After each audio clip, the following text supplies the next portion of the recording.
The simplified value of 2 1/3 of this in this 2 1/3 2 1/3 of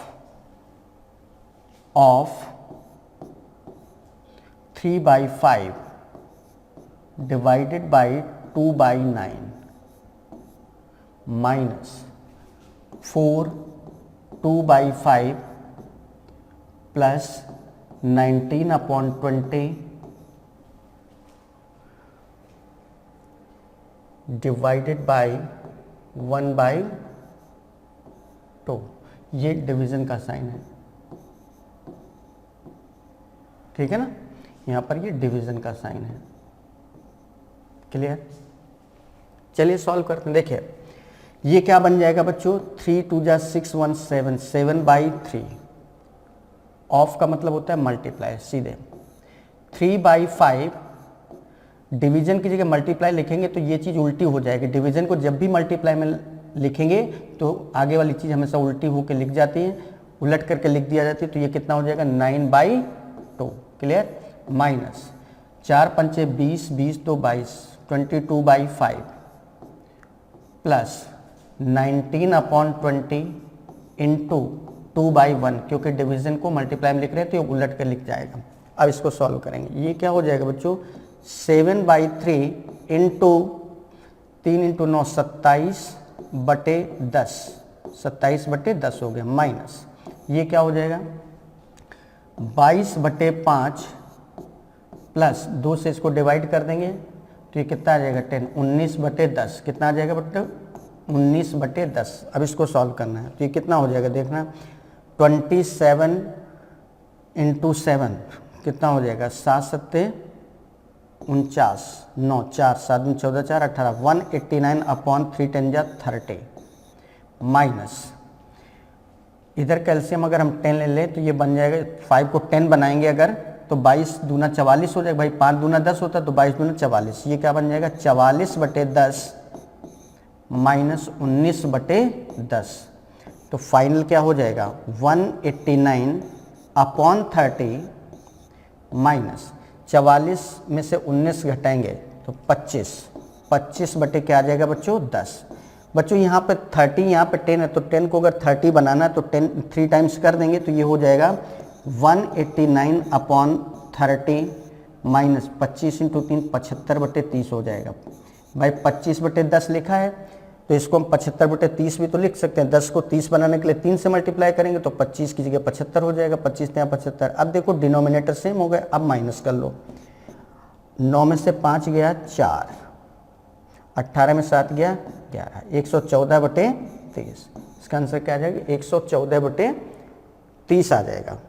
ठीक है, तो इस तरीके से बच्चों ये हो जाएगा 114/30। इसका कोई आंसर यहाँ पर नहीं दिया है तो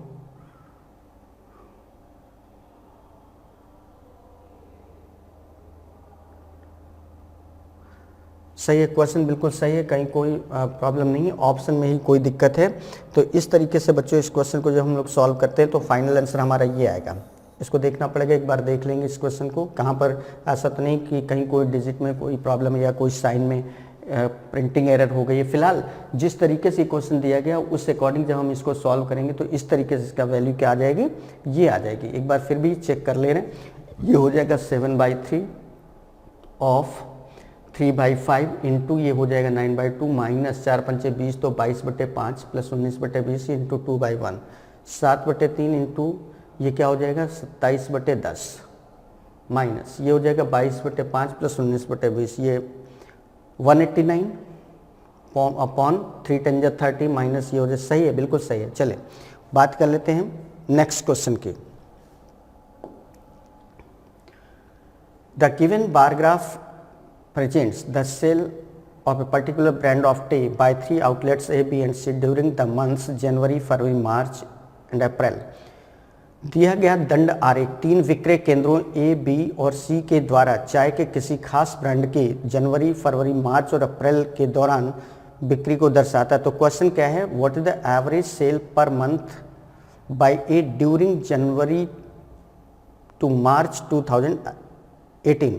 जनवरी से मार्च के दौरान ए के द्वारा प्रति माह औसत बिक्री का, जनवरी से मार्च के दौरान ए मतलब सबसे लाइट कलर जो देखना है, जनवरी से मार्च, तो यहाँ पर देखिए कितना है 8, यहाँ पर कितना है बच्चों, फरवरी में 6, 8 + 6, मार्च में कितना है 8, है ना, और 3 एवरेज निकालना है तो डिवाइड बाई 3 कर देंगे, 8 6 14, 14 8 22, 22/3 करेंगे तो कितना आ जाएगा, 3 7 21, 3 7 21 1 बचेगा तो 7.33। और ये सारा का सारा डेटा 1000 में दिया है तो 1000 से मल्टीप्लाई कर देंगे तो 7.33 इंटू 1000 करेंगे तो कितना आ जाएगा, 7,000 7.33 7,033.33 ये आ जाएगा, है ना, 7333.3 kg, जो कि ऑप्शन नंबर 1 में दिया है, ऑप्शन नंबर ए में दिया है। इस तरीके से इस क्वेश्चन का जो आंसर होगा बच्चों वो क्या होगा, 7333.33 kg। क्वेश्चन समझ में आया। जनवरी से मार्च तक देखना था, जनवरी से मार्च तक मतलब जनवरी का, फरवरी का और मार्च का। तो जनवरी में कितना था ये 8, फेब में कितना था 6, मार्च में कितना था 8, 3 नंबर्स थी, एवरेज निकालने के लिए 3 से डिवाइड कर दिया गया तो 7.33 आ गया। बट यहाँ पर जो सेल दी गई थी 1000 kg के अकॉर्डिंग दी गई थी तो 1000 से kg में निकालना है, तो इस तरीके से 1000 से मल्टीप्लाई कर दिया तो फाइनल आंसर हमारा ये आ गया। क्लियर है। चलिए देखते हैं नेक्स्ट क्वेश्चन क्या है। 2 chords AB and CD of a circle intersect at a point O inside the circle. It is given that AO equal 1 cm, AB equal 13 cm, CD equal 8 cm. Then what is the ratio between the larger and smaller section among CO and OD? वृत्त की दो जीवाएं AB और CD एक दूसरे को वृत्त के अंदर बिंदु O पर काटते हैं। दिया गया कि AO equal 1 centimetre, AB equal 13 centimetre, CD equal 8 centimetre, तो CO और OD में से बड़े और छोटे भाग का अनुपात क्या है। बहुत बढ़िया क्वेश्चन। चलिए, एक वृत्त है ये, इसमें दो जीवाएं हैं, एक AB है और एक CD है। एक जीवा है AB, एक जीवा है CD, और ये जहाँ पर कट कर रहा है ये पॉइंट O है, ठीक है ना। दिया है AO equal 1 centimetre, AO equal ये 1 सेंटीमीटर दिया है, AB इक्वल 13, यहाँ से यहाँ तक 13 दिया है, यहाँ से यहाँ तक 13, उसमें से अगर ये 1 निकाल दो तो ये क्या बचेगा 12 बचेगा ना, ये 1 है और ये पूरा 13 है तो यहाँ से यहाँ तक कितना बचेगा 12। CD इक्वल पूरा यहाँ से यहाँ तक 8 दिया, तो अगर हम इसको x मान लें तो ये कितना बचेगा 8 माइनस x बचेगा। भाई पूरा कितना दिया है 8, उसमें से अगर ये x है तो ये यहाँ से यहाँ तक कितना बचेगा 8 माइनस x। क्लियर है। अब एक थ्योरम होती है बच्चों कि जब वृत्त के अंदर दो जीवाएं इस तरीके से ऐसे कट करती हैं, वो पॉइंट इनका इंटरसेक्शन पॉइंट है, तो ऐसे में AO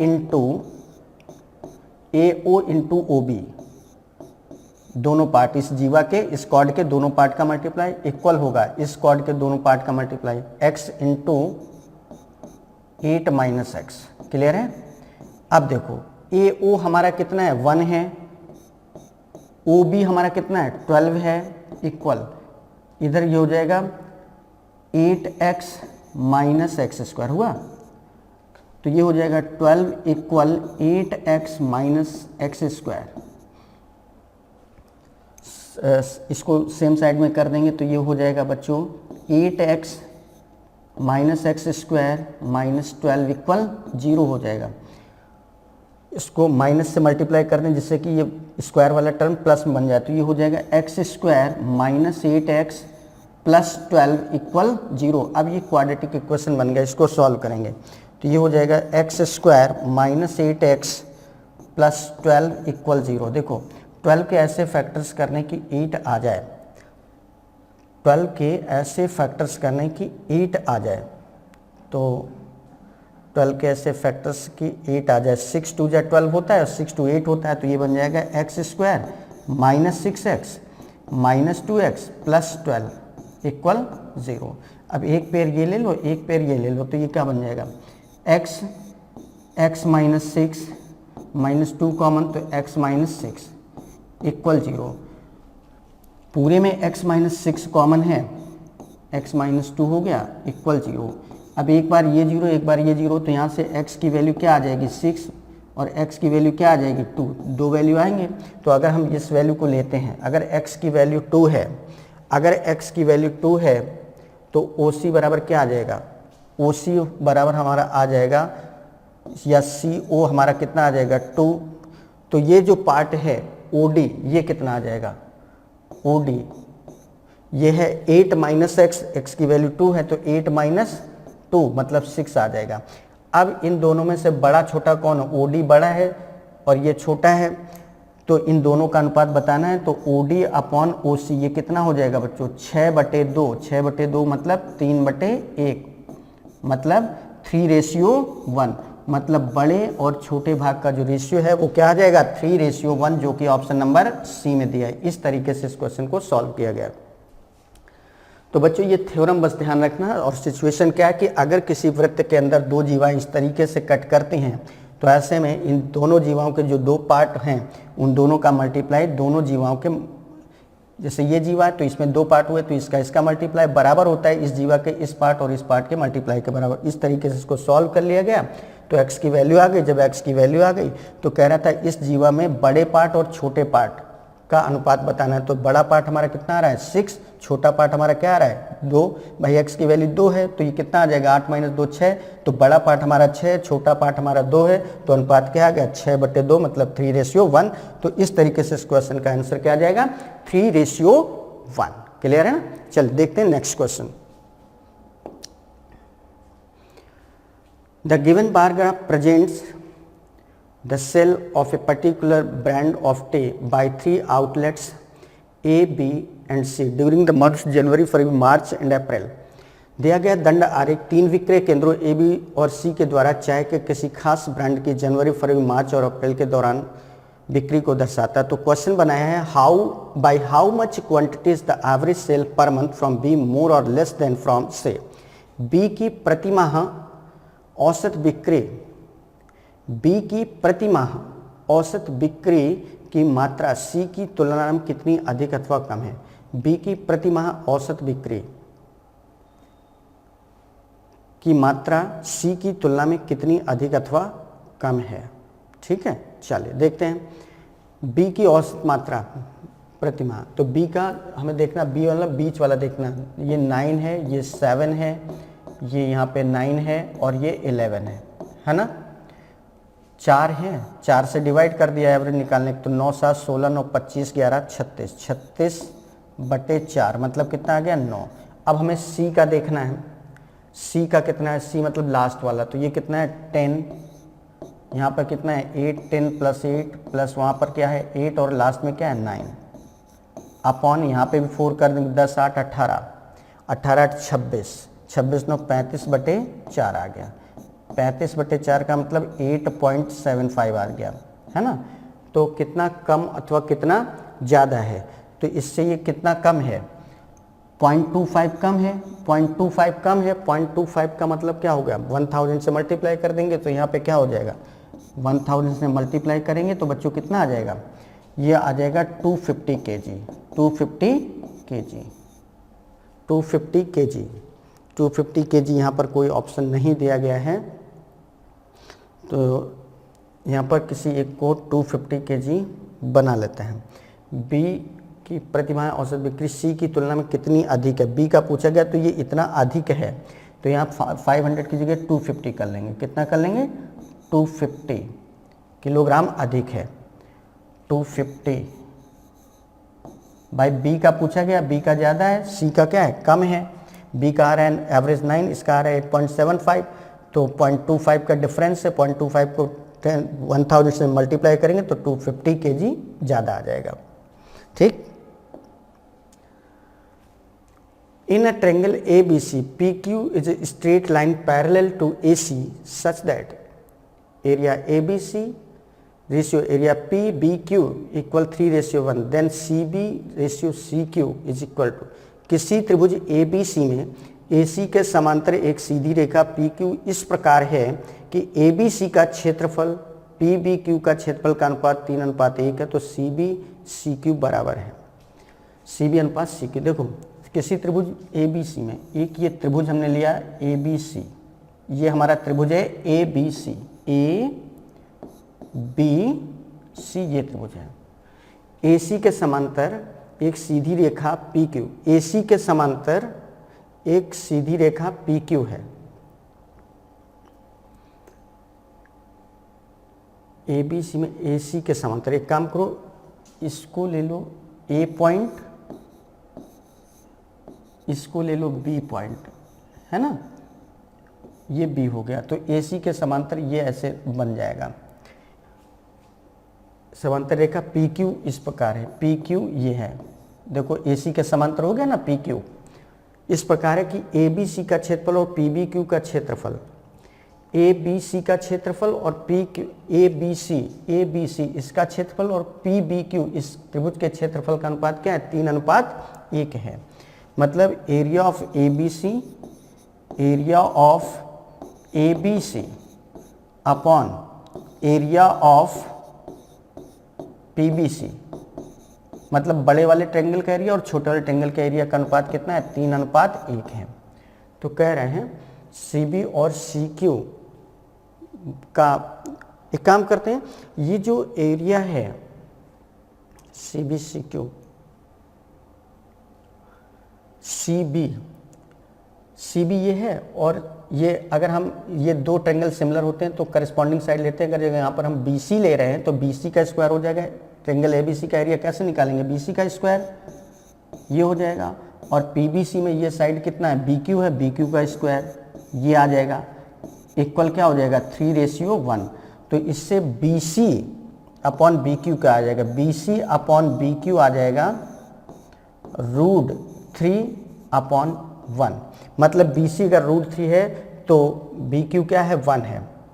अब देखो जहाँ पर बी क्यू लिखा है, बी क्यू को हम क्या लिख सकते हैं, ये बी सी में अगर हम क्यू सी माइनस कर दें, बी सी में अगर हम क्यू सी माइनस कर दें तो आ जाएगा। तो ये बी सी अपॉन जहाँ बी क्यू लिखा है, बी क्यू को क्या लिख पाएंगे, B C minus Q C, B C minus Q C. अब ध्यान दो यहाँ पर बी सी √3 था तो बी क्यू क्या था, 1 था, तो बी सी की जगह तो √3 लिख दिया, और यहाँ पर बी सी की जगह फिर से √3 लिख देंगे, और क्यू सी हमारा क्या है, B C minus B Q B होगा ये, सॉरी क्यू बी, और ये हमारा क्यू बी कितना है, 1 है, तो ये आ गया 1।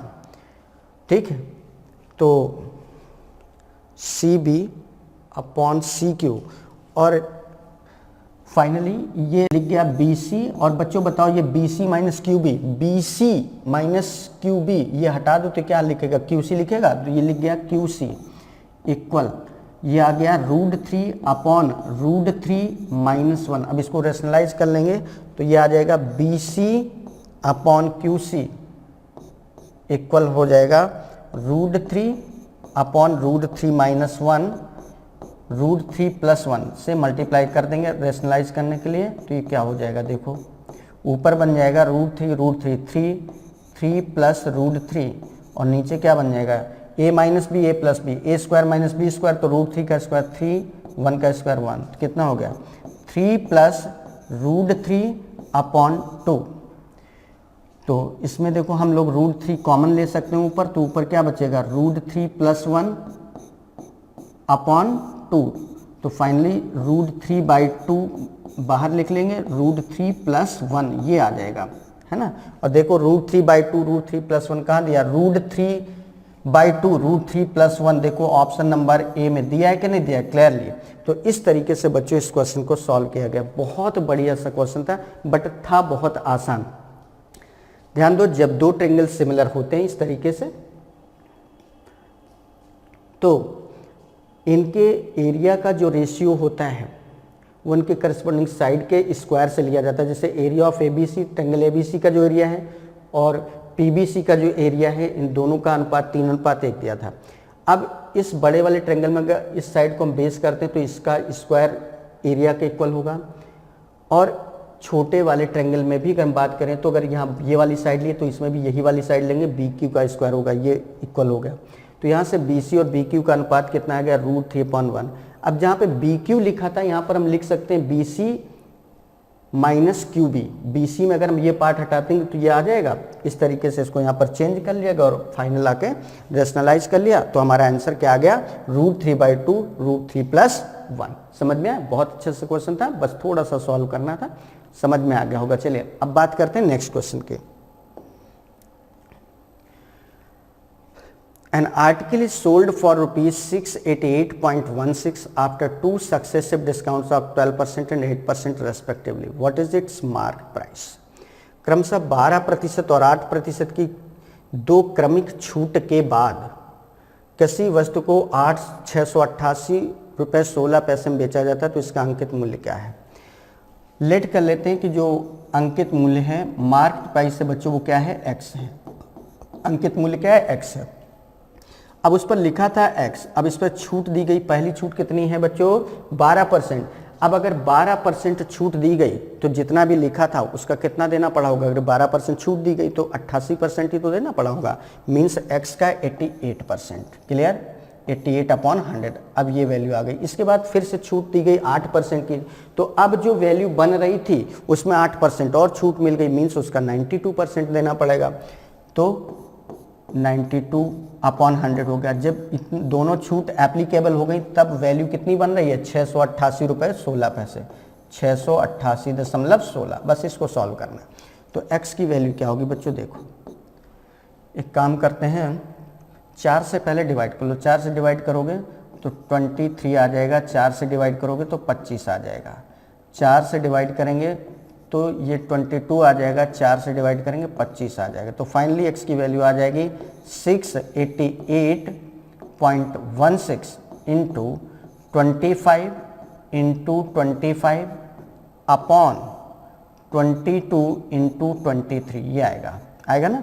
तो x की वैल्यू क्या होगी, 688.16 इंटू 25 इंटू 25 कितना हो जाएगा बच्चों, 625 अपॉन मल्टीप्लाई करेंगे 23 दूना 46, मतलब 6 4 23 दूना 46 और 4 50, 506 आ गया, है ना। और जब इसको मल्टीप्लाई करके पूरा सॉल्व करेंगे तो x की वैल्यू बच्चों कितना आ जाएगा, 6 6 36 और यहाँ पे 5 आ रहा है, 5 8 40, 8 5 40, 850 आ जाएगा। x की वैल्यू एक्जैक्टली कितनी आ जाएगी, 850। ये बच्चों हमने ओरल कैलकुलेट कर दिया है अपने हिसाब से, बट आप जब इसको मल्टीप्लाई करके एग्जैक्ट करना चाहेंगे तो एग्जैक्ट यही वैल्यू आएगी, 850। तो उस चीज़ की जो MRP थी एग्जैक्टली कितनी थी बच्चों, 850 रुपये। बात समझ में, कितना बढ़िया सा क्वेश्चन था। फिर से समझ लेते हैं, मार्केट प्राइस क्या थी, x, अंकित मूल्य x था, उस पर पहली छूट 12% की मिली तो वैल्यू क्या रह गई होगी, 88%, 88%। तो x का 88/100 कर दिया, 88%। फिर आगे एक और छूट मिली 8% की। अब 8% की छूट मिली है तो जो वैल्यू बची थी, जो वैल्यू रही थी उसका 92%, 92/100 कर दिया। जब ऐसा किया तब एग्जैक्ट वैल्यू बता रहा है कितने के बराबर है, 688.16 के। तो x की वैल्यू सॉल्व किया। सॉल्व को आपको अपने हिसाब से कर लेना है, सॉल्व करना भी बहुत मुश्किल नहीं, बस सिंपल सा मल्टीप्लिकेशन और डिवीजन है, और इस तरीके से सॉल्व करके इसका आंसर क्या आ जाएगा, 850 रुपये। क्लियर है ना। चलिए आगे बढ़ते हैं, देखते हैं नेक्स्ट क्वेश्चन क्या है। The given paragraph presents the sale of a particular brand of tea by 3 outlets A, B and C during the months January, February, March and April। दिया गया दंड आरेख 3 विक्रय केंद्रों A, B और C के द्वारा चाय के किसी खास ब्रांड की जनवरी, फरवरी, मार्च और अप्रैल 2018 के दौरान बिक्री को दर्शाता है। तो क्वेश्चन क्या बना है वो देखते हैं। Arrange the ratio of sales from B to that from A and C taken together month wise in ascending order. बहुत बढ़िया क्वेश्चन। बी की बिक्री तथा ए और सी की संयुक्त बिक्री के अनुपात को महीने के अनुसार आरोही क्रम में व्यवस्थित कीजिए। चलिए, बी मतलब बीच वाला, बी की यहाँ पर क्या है 9 और ए और सी की कंबाइंड लेना। ए का कितना है 8, इसका कितना है 10, 8 10 18, 9 बटे कितना हो गया 18, और 9 बटे 18 का मतलब क्या होता है 50% होता है ना। ये जनवरी की बात हो गई, ये कब की बात है, जनवरी की। अब इसी तरीके से फैब में बात करेंगे। फैब में बच्चों ये कितना हो जाएगा, फैब की अगर बात करें तो बी वाला कितना है 7 और इसका कितना हो गया, ए और सी का 6 8 14, कितना हो गया 6 8 14, तो कितना हो गया 7 बटे 14, मतलब फिर से क्या आ गया 50% आया। अगर हम बात करें मार्च की तो मार्च में कितना आ जाएगा, मार्च में देखो ये कितना है 9 और ये 8 8 16, 9/16, 9/16 मतलब ये 53% के आसपास आ जाएगा। आ गया। अप्रैल की बात करें तो अप्रैल में बच्चों देखो कितना है, अप्रैल में ये कितना है 11 और ये ए और सी का कुल मिलाकर 9 9 18, 11/18 है ना। तो ये आ जाएगा 18, ये आ जाएगा 57% के आसपास आ जाएगा। ठीक है। तो क्वेश्चन में पूछा क्या गया है, आरोही क्रम में व्यवस्थित करना है, आरोही क्रम में व्यवस्थित करना है मतलब बढ़ते हुए क्रम में व्यवस्थित करना है। तो बढ़ते हुए क्रम में सबसे कम देखो कहाँ, यहाँ पे तो दोनों सेम आ रहे हैं, ठीक है ना, यहाँ पे सेम आ रहे हैं। तो जनवरी फरवरी ले लेते हैं, जनवरी और जनवरी फरवरी एक साथ हो जाएंगे, फिर मार्च, फिर अप्रैल। तो जनवरी के बाद फेब ले लेंगे, फिर मार्च और फिर अप्रैल, इस तरीके से ले लेंगे। तो जनवरी फरवरी मार्च अप्रैल, इस तरीके से इसका आंसर क्या चला जाएगा, ऑप्शन नंबर सी चला जाएगा। क्लियर है। तो बस क्वेश्चन में समझना था कि क्या मतलब था, बी को बेस करके चलना था, ए और सी का एक साथ लेना था। जैसे यहाँ पर बी कितना है 9, ए और सी का कितना है 8 10 18, 9/18 मतलब 50%। फैब में देखो ये 7 है, ये 6 8 14 है, 7/14 मतलब 50%। मार्च में देखा तो ये 9 है, जबकि ये 8 8 16 है, तो 9/16 मतलब 53%। अप्रैल में देखा तो ये 11 है, ए और सी का देखेंगे तो 9 9 18, 11/18 करेंगे तो 57। तो अब सबसे कम जनवरी फरवरी में सेम है, तो जनवरी के बाद अगर हम सिस्टमेटिक मंथ वाइज लें तो जनवरी फरवरी में सेम, तो एक साथ तो लिख नहीं सकते, तो जनवरी पहले आता है फरवरी बाद में, तो जनवरी फरवरी ले लिया। फिर मार्च का है, फिर उससे ज़्यादा किसका है, अप्रैल का। तो इस तरीके से जनवरी के बाद फरवरी, फिर मार्च, फिर अप्रैल। तो इसके अकॉर्डिंग आंसर क्या जाएगा आपका, ऑप्शन नंबर सी। क्लियर है ना।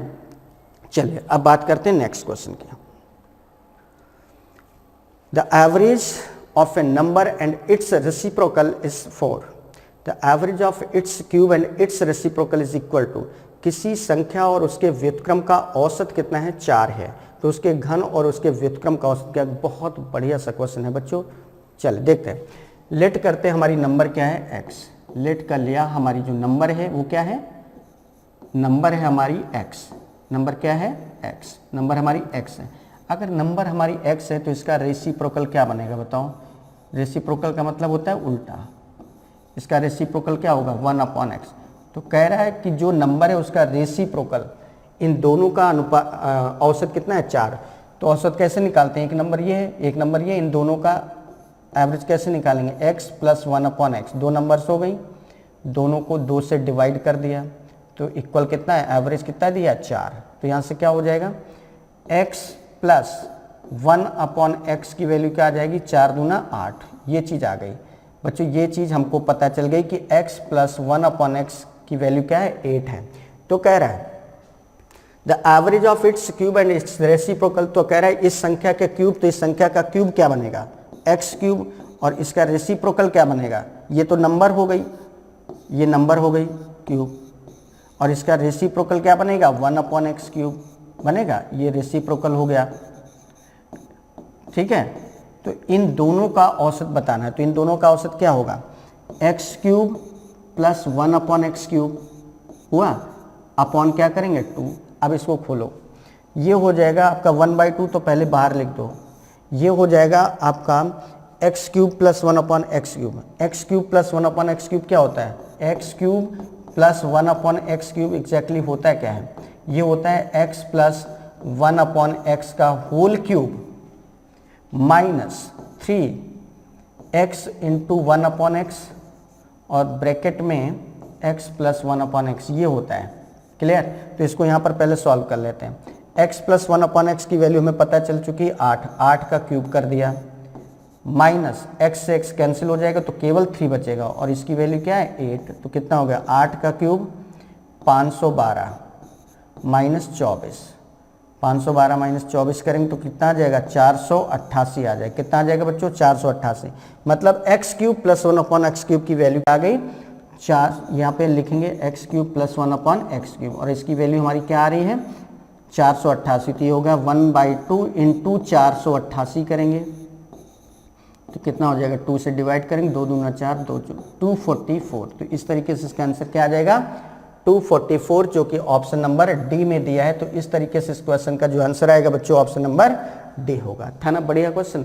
एक बार फिर से समझ लेते हैं। देखिए हमारी नंबर हमने मान लिया था कि x है, तो इसका रेसिप्रोकल व्युत्क्रम क्या बनेगा, 1/x। अब इन दोनों का औसत 4 दिया था, तो इन दोनों का औसत कैसे निकालेंगे, दोनों को ऐड करके डिवाइड बाई 2 करेंगे। तो दोनों को ऐड किया, फिर डिवाइड बाई 2, और ये इक्वल दिया है 4 के। तो यहाँ से x प्लस 1/x की वैल्यू क्या आएगी, 4 दूना 8, क्रॉस मल्टीप्लाई हो जाएगा, x प्लस 1/x की वैल्यू क्या आ गई, 8। तो कह रहा है कि इस नंबर के घन, नंबर हमारी क्या थी x का घन मतलब x क्यूब। तो अब ये नंबर बन गई। अब इसका रेसिप्रोकल क्या बनेगा, 1/x क्यूब। इन दोनों का औसत क्या होगा, तो इन दोनों का औसत क्या होगा, x cube plus 1/x cube, दोनों को ऐड किया डिवाइडेड बाई 2, मतलब 1/2 बाहर कर लिया, x cube plus 1/x cube. अब x cube plus 1/x cube क्या होता है, वो हमने यहाँ पे लिख लिया, x cube plus 1/x cube क्या होता है, ये इक्वल होता है x प्लस 1/x का cube minus 3x into 1/x और ब्रैकेट में x प्लस 1/x। अब x प्लस 1/x की वैल्यू हमें पता है 8 है, तो 8 का क्यूब माइनस 3, x से x कैंसिल, यहाँ पर 8 3 8 जा 24, तो ये 8 का क्यूब 512, 3 8 जा 24, 512 माइनस 24, 488 आ गया। मतलब इसकी वैल्यू क्या आ रही, 488, तो 1/2 इंटू 488, तो कितना आ गया 244। ठीक है ना। तो इस तरीके से बच्चों ये क्वेश्चन बहुत बढ़िया तरीके से आपको समझ में आ गया। और ये लास्ट क्वेश्चन था इस पेपर का। तो आपने देखा यहाँ पर क्वेश्चन नंबर 1 से लेकर 25 क्वेश्चन तक हमने बहुत बेहतरीन तरीके से सारे क्वेश्चन सॉल्व किए और बहुत अच्छा सीखा। हमने भी पूरी कोशिश करी कि आपको एक क्वेश्चन इस तरीके से समझ में आ जाए कि कहीं कोई प्रॉब्लम ना हो, और इसका पूरा फ़ायदा आपको मिल रहा होगा। दिन पे दिन आप अपने अंदर ग्रोथ महसूस कर रहे होंगे, आपको ऐसा अंदर से फील हो रहा होगा कि नहीं, हम लगातार एक प्रोग्रेसिव पाथ पर मूव कर रहे हैं, लगातार हमारी चीज़ें बेहतर होती चली जा रही हैं।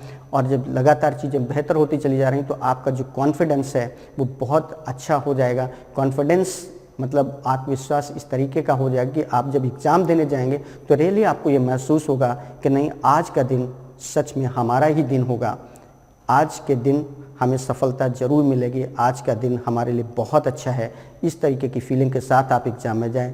आज के पेपर में जितना भी डिस्कशन हुआ वो डिस्कशन बहुत अच्छे से आप लोगों ने इसको सीखा, समझा, हमारा पूरा साथ दिया। तो इस सब के लिए आप सबको बहुत ढेर सारा प्यार, ढेर सारा शुभकामनाएं और ढेर सारा विश्वास आपके प्रति समर्पित करते हुए बस यही कहें कि अब हम लोग आने वाले हैं अपने नेक्स्ट पेपर के साथ। बस अपना साथ इसी तरीके से बनाए रखिए, विश्वास बनाए रखिए और चीज़ों को बहुत अच्छे से ऑब्जर्व करिएगा।